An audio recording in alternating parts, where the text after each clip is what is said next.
Livro Remontando as Origens, de Ernesto Bozano. Continuação do capítulo 1. Apêndice dos editores sobre o caso Jonathan Coons. Encerrando suas breves notas biográficas sobre Jonathan Coons, o pesquisador Dr. Nandor Fodor oferece um dramático quadro. A casa pobre de Coons passa a ser apedrejada, seus celeiros, as searas, os estábulos, são destruídos pelo fogo, seus filhos, mesmo os pequeninos, são vítimas de ciladas e voltam para casa marcados por agressões físicas. A intolerância religiosa instiga os vizinhos, montanheses broncos e supersticiosos. Chega o dia em que Jonathan Coons não pode suportar mais. Reúne o que lhe resta, toma os filhos pelas mãos e parte. Deixa para trás o lar rústico e hospitaleiro, onde lhe tinham nascido os filhos, o jardim bordado de flores agrestes, onde construirá sua câmara espírita, atravessa as divisas de suas terras e envereda pelos ásperos caminhos do condado natal. Praticamente perdera todos os seus bens materiais, produto de longos anos de luta contra a natureza renitente da montanha, com seus invernos impiedosos e a rejeição da terra malferida pela civilização. Todavia não está vencido. Vai começar sua vida de missionário, vai transmitir aos homens, seus irmãos, as verdades que os espíritos superiores lhe haviam ensinado. É homem rijo. Enquanto lhe restar um sopro de vida, Jonathan Coons vai proclamar as revelações espíritas.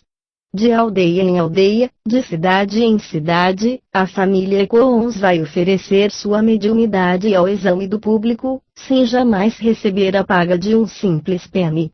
Dai de graça o que de graça recebestes. Pobre, muitas vezes incompreendido, na dolorosa solidão dos que decidem viver por um ideal, Jonathan Coons foi o maior propagandista que o espiritismo teve nos dias heróicos em que um outro singelo povoado, e Desville, abalava a opinião pública americana. Na história do espiritismo, como tantos outros pioneiros, Coons avança em suas veredas missionárias e desaparece no horizonte do tempo. Nenhum autor informa onde recebeu da terra o lençol amigo para o seu corpo cansado. Mas Nandor Fodor sustenta que, recusando-se energicamente a vender suas excelentes faculdades, ensinando, pregando, deixando o público perplexo a assistir às maravilhas do fenômeno mediúnico, só ele capaz de provar a mais alta verdade, a da sobrevivência, com todas as suas implicações, vivenciais e morais. Jonathan Coons chegou ao seu amargo fim. Os homens o esqueceram. Bozano quis espantar esse ouvido. Em 1931 nosso fundador, Cair Barchutel, sensibilizou-se fundamente com o drama de Coons. Em 1932, em tradução de Ismael Gomes Braga, a casa editora Clarim lançava a primeira edição desta obra, em língua portuguesa. Trazemo-la de volta aos leitores modernos em impecável tradução do Dr. Francisco Clores Werneck. Este livro é uma homenagem a dois mártires espíritas. O primeiro é Coons, o segundo Larkin. Essa editora desejou completar-lhes as biografias. Sobre Coons fala-nos o Dr. Nandor Fodor com profundo respeito, em sua enciclopédia of Psychic Science. E, no texto mencionado por Bozano, o cáustico Frank Pudmore. Todavia, na estante de Cair Barchutel, contendo preciosos clássicos espíritas, não encontramos uma única menção ao Dr. J. Larkin. A obra da extraordinária mulher, Emardine Gibritten, Modern American Spiritualism, encontra-se esgotada há mais de um século. Bozano teve o original em suas mãos e é manifesto que se emocionou fortemente com o drama desse médico da roça, a tal ponto que, em sua breve história dos rapes, ou seja, golpes, fenômenos de percussão, que variam de intensidade, sem agente visível conhecido ou normal, que integra este volume, não hesita em escrever. cumpri o dever de tirar de merecido ouvido o nome venerado do Dr. Larkin, precursor e mártir do moderno movimento espiritualista. E, embora ocupando-se de Larkin na primeira parte de Remontando às Origens, volta a focalizá-lo em 12 páginas de sua monografia Indagini Suli Manifestationi Supernormali. Além das fontes mencionadas, o resto é silêncio. J. Larkin. Doni. James. Joseph. No panteão daqueles que sustentaram as primeiras lutas em favor do espiritismo, muitos são os soldados desconhecidos. O Dr. J. Larkin é quase um deles. Entretanto, na história da humanidade, dir-se-á um dia, nunca tantos deveram tanto a tão poucos. Podmore e Fodor não concordam quanto ao nome do município onde residia Coons. O primeiro chamado Township of Dover, o segundo, Millfield Township. É curioso que mencionem Athens County como um selvagem condado nas montanhas de Ohio e que, harmonizando-se talvez com documentos da época, ambos denominem o quarto espírita de Alagose, isto é, uma construção levantada com troncos rústicos superpostos, tão própria a um Wild District daquela época. É digno de menção igualmente que a casa da família Fox, em Idesville, seja descrita como um cottage, isto é, pouco mais do que uma cabana de madeira. Assim sendo, ao inaugurar o Espiritismo, as entidades encarregadas da revolucionária mensagem desprezaram os locais faustosos, os centros civilizados, dando preferência, tal como Jesus o fez, aos ambientes onde predominavam a simplicidade e o desatavio. Como arrimo ao estudioso espírita, apresentamos aqui a documentação de Podmore e Fodor. Eis como Frank Podmore, Mediums of T19 Th Century, relata o caso Coons. Mas, entre as maravilhas do tempo, poucas talvez excitaram maior interesse ou foram mais amplamente atestadas do que os acontecimentos ocorridos no quarto espírita de Jonathan Coons. Coons era um agricultor que habitava remoto e montanhoso distrito no município de Dover, Athens County, no estado de Ohio.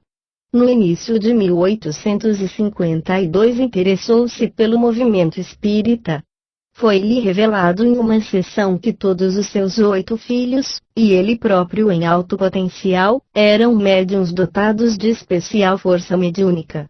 Depois disso, por orientação dos espíritos, ele construiu, pouco além de sua casa, com troncos de madeira, um salão com 16 por 22 pés, aproximadamente 5 por 7 metros, exclusivamente para servir à manifestação dos espíritos. O cômodo era mobiliado com uma mesa destinada a efeitos mediúnicos e uma prateleira com tambores, triângulos, tamborins, outros instrumentos musicais e um determinado dispositivo feito de fios que, até onde pudemos verificar, nunca foi descrito com precisão, ligado a alguns dos instrumentos e tendo suspensas chapas de cobre recortadas em figuras de pássaros e outros objetos. Os médiuns, geralmente Coons e seu filho mais velho, não, rapaz de 18 anos, ocasionalmente acompanhados por outros membros da família, sentavam-se em uma mesinha, em contato com a mesa espírita. Os assistentes, em número de 12 ou mais, sentavam-se em bancos, ao redor. Os médiuns ficavam entre esse círculo de pessoas e a mesa dos espíritos. Fósforo, 3, era espalhado em folhas de papel umedecido, para que os espíritos se iluminassem. Início da nota do editor, 3. Fósforo é um pó. Fim da nota do editor. Então as portas e janelas eram fechadas, de modo a vedar qualquer luz, e apagava-se o lampião. Coons começava a tocar numa rabeca e os espíritos acompanhavam-no num concerto, no qual uma outra rabeca, tambores, guitarra, banjo, acordeão, harpa francesa, corneta e campainhas, triângulos, tamborins, etc., executavam suas partes. Algumas testemunhas parecem ter sido impressionadas mais pelo vigor do que pela excelência harmônica do resultado. Muitas declaram com orgulho que a melodia podia ser ouvida a 1 milha de distância. Todavia a música é, às vezes, descrita como estranhamente bela e até mesmo celestial. Por vezes um coro de vozes angelicais vinha juntar-se à música, mas as palavras do cântico eram raramente articuladas. O espírito que presidia, em seguida, dirigia-se ao grupo, empregando, para isso, uma trombeta ou corneta. Quanto às outras manifestações, o seguinte extrato pode dar uma clara ideia. O Sr. Coombs então disse: King, está muito quente aqui dentro, não poderias tomar o leque da Sra. Gage e abanar-nos? Antes que ele terminasse de falar, o tamborim começou instantaneamente a soar em torno do cômodo. Tudo ocorreu tão rapidamente quanto um corisco, ocasionando uma forte corrente de vento e refrescando todos que se encontravam na sala. Então as folhas polvilhadas com fósforo foram erguidas e voavam em torno do aposento como faíscas de um relâmpago, e uma mão começou a se formar. Conversávamos com uma voz, enquanto esse processo prosseguia, e instávamos com nossos amigos espirituais para que escrevessem uma comunicação. Quando a mão ficou inteiramente formada, passeou através da sala, apertando ou tocando as mãos de muitos dentre nós. Ela apertou a minha e, em seguida, a mão de minha esposa. Ambos sentimos, perfeitamente, a sua forma. Então ela tomou folhas de papel e um lápis. Colocando o papel sobre a mesa, bem à nossa frente, começou a escrever com grande rapidez. Cobriu um lado da folha, virou-a, escreveu 5 linhas, após a assinatura, enchendo o resto do espaço com desenhos. Dobrou a folha e colocou-a na mão de minha esposa. Então volitou em torno da sala, movendo-se rapidamente da mesa para o forro, desferindo ali 3 ou 4 batidas que ouvimos distintamente, saltitou de cima para baixo, repetindo as batidas sucessivamente, um sem número de vezes, depois passeou em torno da sala, parando e deixando-se ver por todos quantos demonstravam esse desejo. Depois voltou a volitar em volta do aposento, castanholando os dedos tão fortemente quanto um homem pode fazê-lo. Arremessou a folha de papel para o outro canto oposto do salão e disse: Boa noite. E foi-se embora. Então o Sr. Coombs acendeu o lampião e minha esposa leu a mensagem que lhe fora dada pela mão do Espírito. Precisamos ainda acrescentar que os espíritos, pelos quais estas manifestações eram produzidas, diziam-se pertencer a um grupo de homens pré-adamistas, em número de 165, de grande poder e sabedoria. Atribuíam-se o nome genérico de King, o célebre John King e sua não menos famosa filha, Katy, amada por 2 gerações de espíritas em 2 continentes, diziam pertencer a esse grupo. Os fenômenos, ao que parece, foram bem acolhidos pelos espíritas, com a mesma morna fé com que foram aceitas todas as demais manifestações relacionadas neste capítulo. Robert Airy dedica várias páginas do seu livro à discussão dessas provas, o mesmo fazendo, posteriormente, a Sra. Ardinge Britten. O periódico espiritual Telegraph, 4, desde o início dos fenômenos, acolheu cartas e artigos de correspondentes entusiasmados, descrevendo as maravilhas. Início da nota do editor, 4.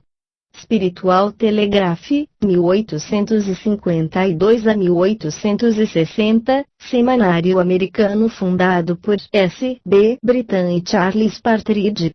Em 1860 fundiu-se no Herald of Progress, fundado por Andrew Jackson Davis, médium e pioneiro espírita conhecido como João Batista do Espiritismo.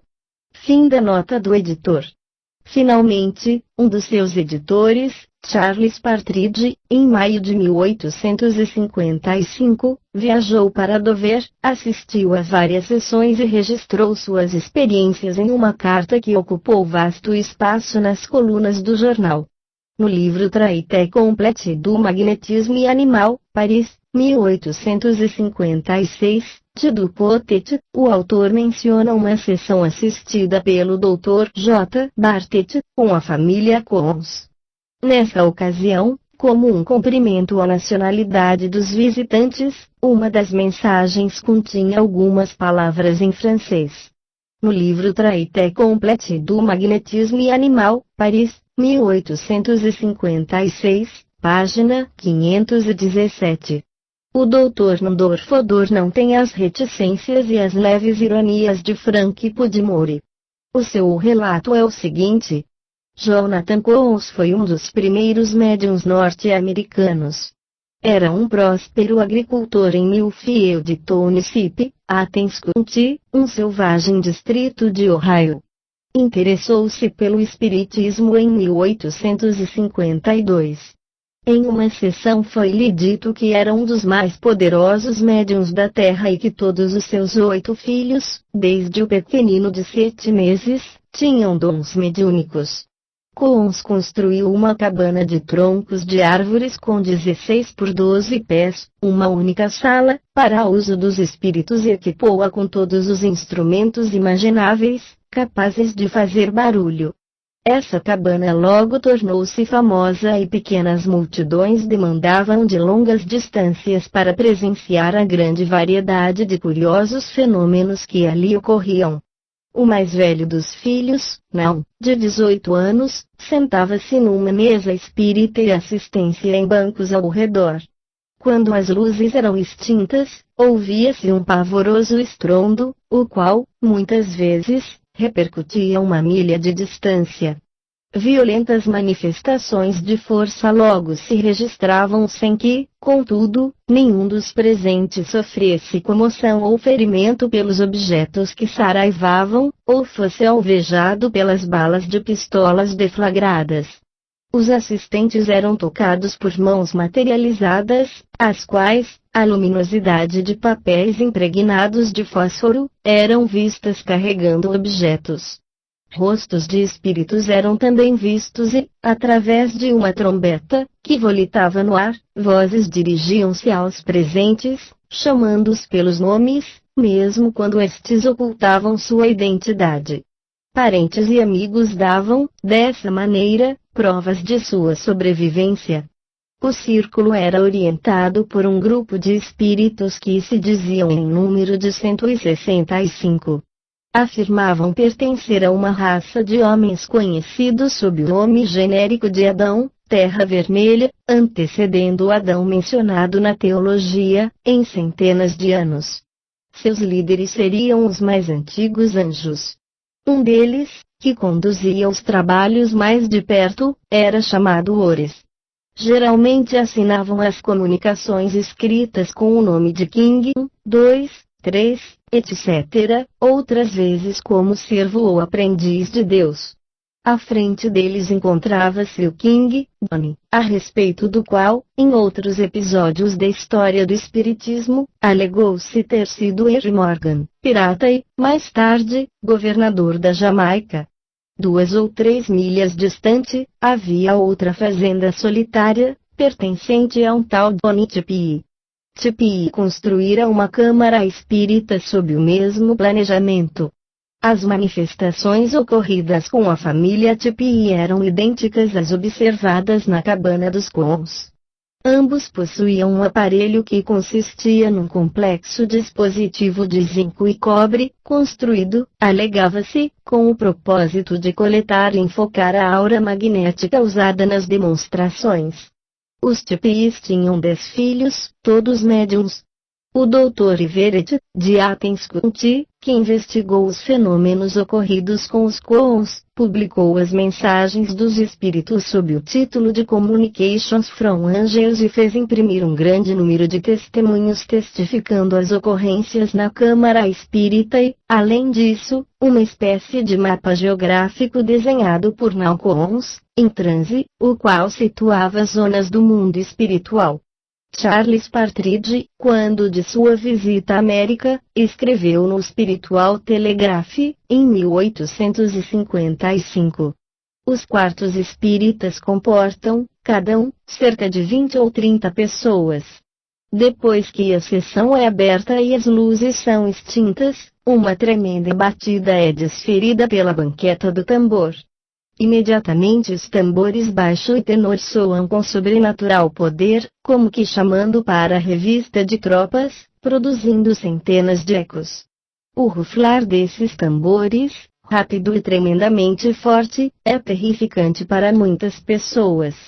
Isso prossegue por 5 minutos ou mais e cessa. Usando, como de hábito, a trombeta, King saúda-nos, dizendo: Boa noite, irmãos. E pergunta que manifestações em particular são desejadas. Depois de uma peça introdutória, executada nos instrumentos, os espíritos cantam para nós.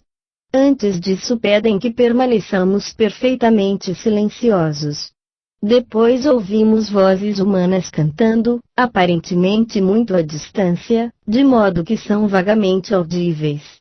O som gradualmente aumenta, destacando-se os grupos vocálicos, até que o coro inteiro canta de estranha maneira, dentro do cômodo. Penso que nunca ouvi harmonia tão perfeita.